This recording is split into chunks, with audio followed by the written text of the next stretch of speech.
Urug' nol holatini davolashda ishlatiladigan PRP amaliyoti nima va uning vazifasi qanday? PRP bu bemorni o'z qonidan olingan trombositlarga boy plazma qismi hisoblanadi.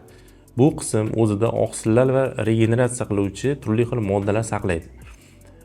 Bu plazma qismi bemorni moyagini ichiga jo'natiladi. Bu holat asosan mikroteziya amaliyotida urug' topilmagan bemorlarga qilinadi.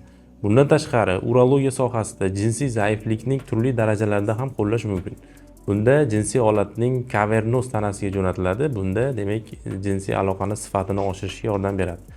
Bundan tashqari, PRP amaliyoti tibbiyotda juda ham ko'p sohalarda keng ko'lamda qo'llanib kelinadi. Reproduktologiya sohasida, aynan ginekologiya sohasida ham juda ham keng qo'llaniladi. Tuxumdonlarni yoshartirish va boshqa vazifalarni bajaradi.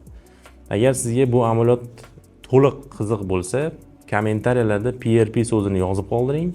To'liq videoni YouTube kanalimizga joylaymiz.